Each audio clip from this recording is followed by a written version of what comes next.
Bismillahirrahmanirrahim. Alhamdulillahi rabbil alamin. Wa bihi nasta'inu ala umuri dunya waddin. Allahumma salli wa sallim ala nabina Muhammad wa ala alihi wa sahbihi ajmain. Amma ba'd. Bapak-bapak, ibu-ibu sekalian, mari kita lanjutkan kajian kita berkenaan dengan Iyyaka na'budu wa iyyaka nasta'in. Seperti yang saya uraikan terdahulu, bahwa iyyaka na'budu wa iyyaka nasta'in merupakan sesuatu yang terpisah antara iyyaka nasta'in wa iyyaka nasta'in dengan wa iyyaka na'budu, dalam arti bahwa iyyaka na'budu merupakan hak Allah, rububiyah, dan iyyaka nasta'in merupakan apa yang dikehendaki Allah Subhanahu wa taala. Segala keinginan, permohonan kita pada dasarnya adalah untuk memperoleh kurnia Allah Subhanahu wa taala sehingga kita bisa beribadah, ya, bisa. Jadi katakanlah kita minta mohon tambahan ilmu misalnya kan, atau rezeki. Yang paling mudah dipahami itu rezeki itu, ya, rezeki berupa itu. Rezeki itu sebenarnya konsepnya luas, ya, segala kurnia, tapi rezeki itu mengapa di dalam Al-Qur'an itu selalu berkenaan dengan harta. Kalau berkenaan dengan harta itu mudah dipahami, ya. Jadi kalau kita minta rezeki kepada Allah berupa harta, uang, ya. Nah, nanti uang dan harta itu kita bisa pergunakan untuk misalnya pergi haji, ya. Kemudian bisa berbagi, berinfak dan sebagainya. Jadi iyyaka na'budu dengan iyyaka nasta'in itu pada dasarnya adalah semua ibadah, gitu. Nah, mari kita konsentrasi pada iyyaka nasta'in. Engkaulah yang kami minta. Kalau saya ajukan pertanyaan, pada waktu mengatakan iyyaka na'budu wa iyyaka nasta'in, apa yang kita katakan? Apakah kita sedang ibadah? Apakah kita membuat pernyataan, ya? Saya kira lebih cenderung kepada pernyataan, ya, bahwa engkaulah yang kami sembah dan engkaulah yang kami minta pertolongan. Pernyataan itulah akan merupakan titik tolak kita untuk melakukan ibadah kepada Allah sepanjang hari, sepanjang bulan, sepanjang tahun, sepanjang umur kita, ya, dalam waktu yang panjang. Demikian juga wa iyyaka nasta'in. Di dalam pengabdian kepada Allah Subhanahu wa taala itu kita mohon pertolongan. Karena kita sebenarnya sudah punya tekad yang membaca. Sebenarnya punya tekad yang membaca di dalam surah Al-Baqarah ketika kita mengatakan wa qalu sami'na wa ata'na ghufranaka rabbana wa alaikal masir. Tuhan, kami dengar, kami tekuni, kami belajar untuk nantinya kami taati apa yang kami dengar dan belajar. Tapi kemungkinan banyak kesalahan kami, banyak kalfaan kami, ghufranaka, ampunilah dosa-dosa kami karena kelalaian kami menurut standarmu ya Allah. Ya, makanya ghufranaka, menurut standarmu ya Allah. Rabbana, ya Tuhan kami, padamulah kami kembali. Itu tekad yang kuat. Tapi apa respon daripada Allah Subhanahu wa taala?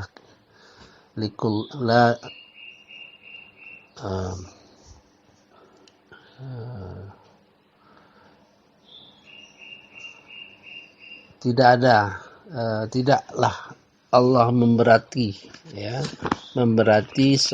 seseorang di luar batas kemampuannya. Itu yang sering kita malahan sangat populer itu, karena kalimat itu merupakan kalimat yang menunjukkan ya, la yukallifullahu nafsan illa wus'aha. Tidakkah kami membanding seorang melainkan sebatas kemampuannya.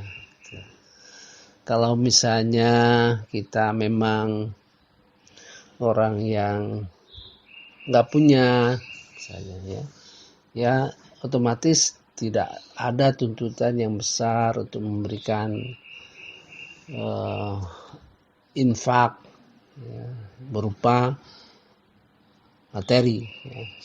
Karena sebenarnya infak itu yang lebih luas yang sudah kita bicarakan pada rekaman-rekaman terdahulu. Nah, la yukallifullahu nafsan illa wus'aha. Tidaklah dibebani seorang melainkan sebatas kemampuannya. Tapi di surah Al-Mu'minun ayat 62, orang yang memahami bahwa Allah tidak memberikan sesuatu di luar kemampuan kita, tapi Allah mengatakan juga bahwa jadi kita harus hati-hati untuk memahaminya, jangan ada persepsi yang salah gitu, atau rasa bisa lolos ya dari kewajiban itu. Dalam Al-Mu'minun ayat 62, wal a'udzubillahi minasyaitonir rajim, bismillahirrahmanirrahim, wala nukallifu nafsan illa wus'aha, dan kami tidak membebani seseorang kecuali sebatas kemampuannya. Tetapi waladaina kitabun yantiqu bil haqq wa hum la yuzlamun. Dan pada kami ada suatu catatan yang menuturkan sebenarnya, dan mereka tidak dizalimi, dirugikan. Jadi kalau misalnya seandainya supaya mudah dimengerti, misalnya kita dikaruniai lampu yang 100 watt, maka kita harus bersinar 100 watt dengan sinar yang setara dengan 100 watt. Jadi kita tidak boleh bersinar dengan 25, 50, 75.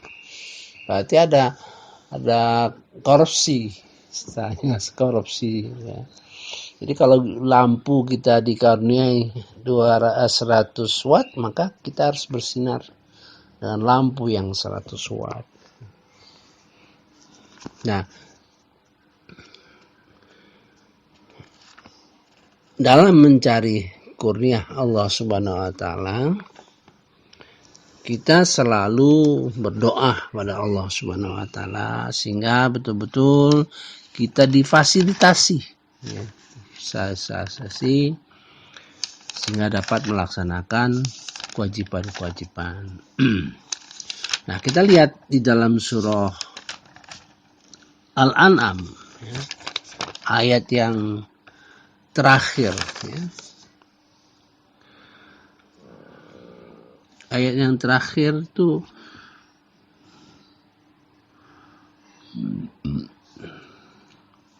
A'udzubillahi minasyaitonirrajim. Bismillahirrahmanirrahim.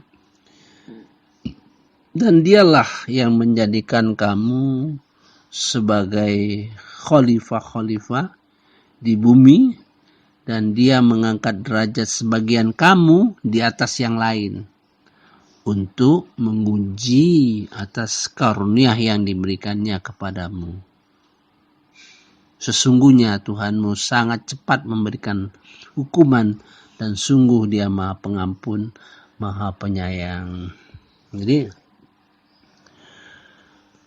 wa huwallazi ja'ala lakum khalaifal ard. Dan Dia yang menjadikan kamu sebagai khalifah-khalifah di bumi. Jadi kalau khalifah-khalifah di bumi itu menurut saya dalam konteks ayat ini adalah siapapun, ya, menjadi khalifah atas kurnia yang diberikan kepadamu. Kalau kita sekalian dikaruniai harta, ya, sebagai orang kaya, maka kita menjadi khalifah dari kekayaan itu, ya, mengatur dan sebagainya. Kalau kita dikaruniai ilmu pengetahuan, maka kita akan menjadi khalifah di bidang pengetahuan. Apabila kita dikaruniai oleh Allah itu kekuasaan, maka kita menjadi khalifah dalam kekuasaan itu, ya. Itu menurut pendapat saya, gitu. Kita lanjut. Wa rafa'a ba'dakum fawqa ba'din darajat. Allah mengangkat derajat, memberi kelebihan pada sebagian, ya, di atas sebagian yang lain. Ini artinya kita memang diciptakan oleh Allah Subhanahu wa Ta'ala itu perbedaan. Ada yang kaya, ada yang miskin, ada yang cerdas, ada yang sedang-sedang saja, ada juga yang tidak cerdas, ya. Jadi berbeda-beda. Memang Allah sengaja menciptakan perbedaan tersebut. Tujuannya Dia beluakum fima atakum, untuk menguji kalian dalam penerimaan kurnia itu.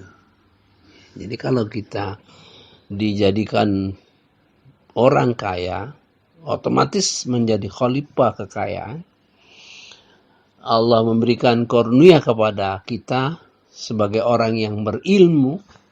Allah menobatkan kita menjadi khalifah di bidang ilmu itu, ya kan?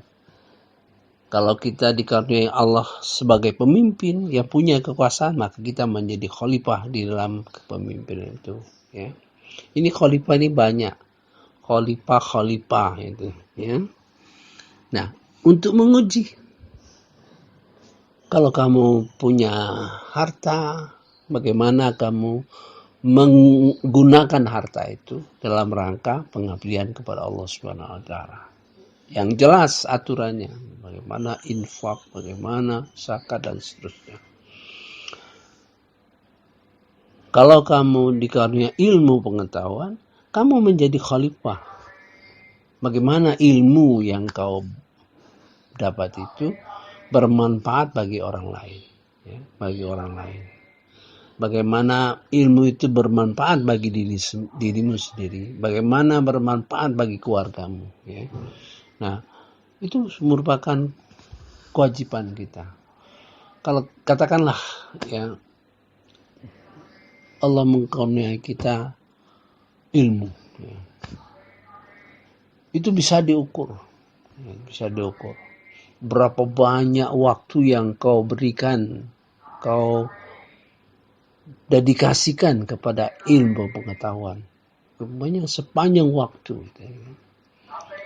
Berapa banyak waktu yang kau berikan untuk memberikan pengajaran ilmu kepada orang lain. Nah, itu semua akan dipertanggungjawabkan. Istilahnya Pak Ustadz Bahtiar Nasir, ya, istilah dalam bahasa Palembang kira-kira, sampai terkepor. Nah, jadi harta yang diberikan Allah Subhanahu wa Ta'ala disumbangkan, diinfakkannya sampai rasanya nggak mampu lagi. Nah, itu. Kalau ilmu, seperti Pak Nasir pada waktu beliau masih hidup, dia dilarang untuk menemui tamu atau banyak tamu gitu. Tapi bagi beliau larangan tersebut merupakan sesuatu yang menghalangi dia untuk memberikan pengetahuan, ya. Itulah kesadaran seperti itulah yang diharapkan kepada kita, yang berangsur-angsur lama-lama. Makanya seperti infak lah, katakan infak, ya.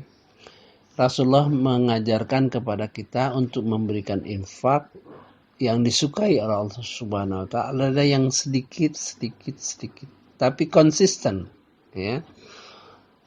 Sudah dijelaskan kemarin pada waktu rekaman yang lalu bahwa konsisten itulah yang membuat iblis, setan itu sulit mengganggu, ya. Katakanlah infak dia biasa 25.000, ya, nanti meningkat 50, 100, lama-lama dia terbiasa memberikan infak itu besar, bisa puluhan juta, bisa, ya, tergantung kepada keperluan, kan kita infak itu tergantung kepada keperluan. Saya sudah jelaskan bagaimana infak itu akan memberikan pelajaran dalam Al-Quran untuk memperkuat jiwa kita dalam ibadah, dalam hal infak. Ya, sudah cukup luas waktu perekaman, silakan diulang kembali dari infak itu sehingga dijiwai, ya, sampai satu saat kita punya pandangan, punya kekuatan, kemampuan untuk melaksanakan infak dalam arti melawan, ya, infak-infak yang dilakukan oleh musuh-musuh Islam. Jadi sebagai jihad gitu. Nah, dalam kaitan ini mari kita kembali fokus bahwa yang kita minta itu, yang kita ajukan pemohonan kepada Allah Subhanahu wa Ta'ala itu berkenaan bagaimana kita bisa melaksanakan kewajiban kita. Sebagai contoh yang sudah dicontohkan, kita minta rezeki, ya, kepada Allah, karena nanti insya Allah kalau ada rezeki, maka rezeki itu kita pergunakan untuk pergi haji, gitu kan, dan sebagainya. Jadi dilihat dari semua itu, maka iyyaka na'budu wa iyyaka nasta'in itu merupakan satu rangkaian, ya, satu rangkaian yang tidak terpisahkan, ya kan? Karena kita perlu kekuatan, perlu anugerah, perlu kurnia untuk melaksanakan kewajiban-kewajiban kita. Nah, mari kita fokus kepada doa, ya. Sebaiknya perhatikan dulu doa kita di dalam kita melaksanakan sholat, ya. Yang pertama, kita berdoa pada saat membaca Al-Fatihah. Apa yang kita ucapkan di akhir Al-Fatihah adalah amin. Mudah-mudahan kau perkenankan doaku, doa kami. Nah, kita harus perhatikan yang serius, karena kita kadang-kadang karena sudah biasa, ya, dari kecil gitu, Sehingga begitu selesai baca Al-Fatihah, al-imam langsung amin tanpa berjalan ya, berjalan. Jadi sepanjang imam membaca Fatihah atau kita membaca Fatihah, ada dialog antara kita sama Allah Subhanahu wa taala itu. Walaupun mungkin yang bagian permintaan itu pada waktu iyyaka na'budu wa iyyaka nasta'in, setelah itu ihdinas siratal mustaqim, yang tunjukilah jalan yang lurus. Jadi jangan sampai kita tidak menghayati. Padahal itu doa yang penting. Doa yang penting. Ya, nanti kita lanjutkan sampai satu saat sudah paham kita pada waktu Bismillah itu ada juga harapan, walaupun tidak doa, harapan ya. Tidak dalam kemasan doa artinya ya. Alhamdulillahirabbil alamin. Ada kemasan-kemasan yang di dalam doa. Maka saya punya buku tebal doa-doa di dalam Quran yang sebetulnya substansi tidak ada, isi doa permintaan itu nggak ada, tapi tersirat di situ ada doa. Jadi hampir banyak sekali ayat-ayat yang mengandung doa gitu. Tapi saya lihat yang nyusun tidak punya dasar ya, punya dasarnya ya dari ulama-ulama dulu gitu kan. Mungkin perlu dikembangkan, jadi dia nulis buku gitu.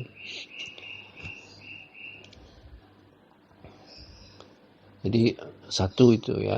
Jadi waktu kita berdoa, kalau imam sampai pada satu, ihdinas siratal mustaqim siratal ladzina an'amta 'alaihim ghairil maghdubi 'alaihim waladdallin.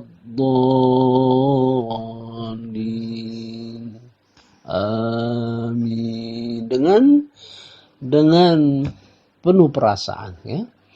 Walaupun mungkin masih kulit-kulitnya yang kita pelajari, tunjukilah jalan yang lurus, jalan yang Engkau beri nikmat ya.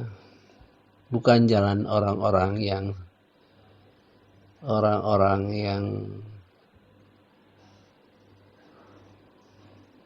Kau murkai ya, dan jalan orang yang sesat. Jadi nanti kita pahami bagaimana, mengapa disebut satu persatu. Nanti pada lanjutan yang akan datang, sehingga betul-betul kita paham mengapa ghairil maghdubi 'alaihim waladdallin. Dari 3 kelompok manusia yang kita sebut, 1 yang kita minta, 2 yang kita minta juga tapi dihindari kan. Dan kita pelajari nanti bagaimana orang munafik, bagaimana orang kafir ya. Mengapa Allah mengajarkan kita itu penting ya. Mari kita kembali kepada doa tadi. Jadi amin. Ada lagi doa di dalam 2 sujud, di antara 2 sujud itu. Hampir 8 poin yang berupa doa kita itu. Rabbighfirli warhamni wajburni warfa'ni warzuqni wahdini wa'afini wa'fu'anni. 8 poin itu merupakan permohonan kita kepada Allah. Rabbighfirli, berarti yang memberi itu mempunyai sifat Ghafurur Rahim. Nah, sifat Ghafurur Rahim berarti sifat Allah yang Ghafurur Rahim. Itu kita nanti sampai pada Asma al-Husna ya. Dalam pengertian dikaji betul-betul dari 99 sifat Allah Subhanahu wa taala, kita kaji satu persatu ya, di dalam konteks Bismillahirrahmanirrahim. Jadi Bismillahirrahmanirrahim itu kira-kira yang mewadahi ya, semua sifat-sifat Allah di dalam kerangka uluhiyah. Semua sifat-sifat Allah di dalam rangka uluhiyah. Bismillah itu. Jadi dari 7 ayat tersebut seluruh isi Quran itu akan terbagi ya, terbagi di dalam 7 ayat dalam Al-Fatihah. Insyaallah nanti kita perdalam dan kita perjelas. Jadi kembali kepada kemudian warhamni, berilah aku rahmat. Dalam terjemahan ini kasihanilah, tapi sebenarnya berilah aku rahmat karena sifat daripada Ar-Rahman, Ar-Rahim gitu ya. Kemudian kita doa wajburni. Itu asal katanya dari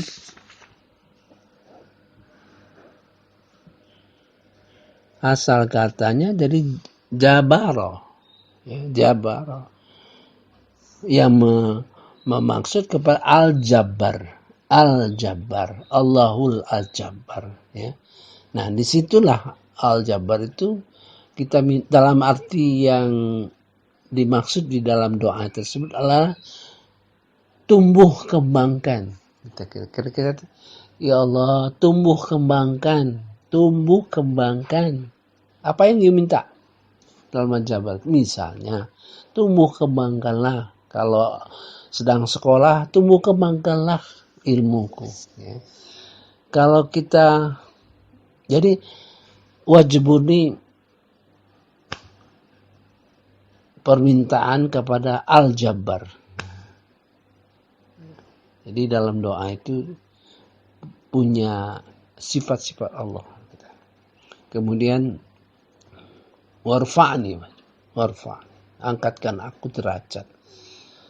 Kita tidak boleh memahami sendiri apa yang dimaksud derajat itu ya.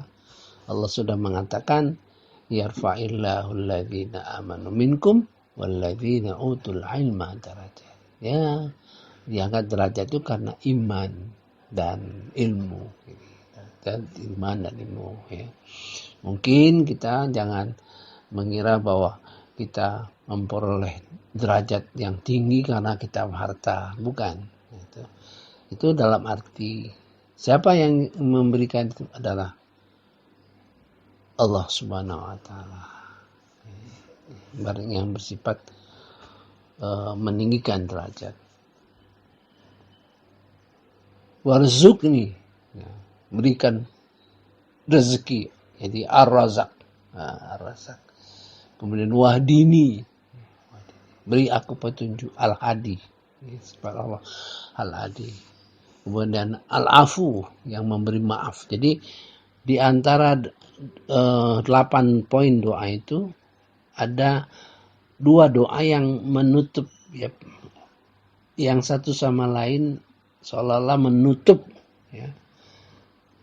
Rabbirfirli, ampunilah dosaku, ditutup. Wa'fu anni ya. Wa'afini wa'fu anni. Jadi hapuskanlah dosa. Nah, jadi makanya ada yang singkat diambil yang singkat, berdoa dengan Rabbirfirli ya. Nah, itulah doa di dalam sholat. Kemudian doa-doa di dalam sujud ya. Hampir semua sujud itu bisa berdoa. Nah, mudah-mudahan kita sampai membaca dan melihat bagaimana bacaan kita di dalam sujud itu berkoneksi dengan doa kita ya. Nanti mudah-mudahan kita bisa lihat itu. Saya kira itu saja yang berkenaan dengan iyyaka na'budu wa iyyaka nasta'in, dan kita akhiri iyyaka na'budu wa iyyaka nasta'in ini pada pembicaraan yang secukupnya ya. Nanti pada kesempatan yang akan datang kita mempelajari ihdinas shiratal mustaqim ya. Sekarang sudah 24 rekaman ya. Saya estimate mungkin bisa mencapai 10 lagi sampai akhir Al-Fatihah. Jadi 10 rekaman kita jadikan satu paket, kita ulang-ulang lagi, kemudian kita kaji lagi ya, tapi dengan asumsi ya. Kalau sudah sampai 7 ini berarti kalau dibicarakan tidak satu-satu. Jadi kalau bicarakan ya sudah dipahami, bismillahirrahmanirrahim, alhamdulillahirabbil alamin, arrahmanirrahim, maliki yaumiddin, iyyaka na'budu wa iyyaka nasta'in, ihdinas siratal mustaqim, siratal ladzina an'amta 'alaihim ghairil maghdubi 'alaihim waladdallin. Jadi dengan substansi yang ada pada saat ini, insya Allah kita bisa waktu membaca Al-Fatihah itu semakin berat bobotnya. Ya. Kalau tadi mungkin ringan, ya, sekarang berat bobotnya karena isi terkandung, dan mudah-mudahan isi terkandung itulah yang menjadi isi di dalam sholat kita, sehingga sholat kita bisa terkonsentrasi kepada tidak sempat lagi berpikir ya, pikiran jalan kemana-mana gitu kan di dalam sholat, karena kesibukan dalam memahami substansi yang kita baca. Wallahu alam. Wassalamualaikum warahmatullahi wabarakatuh.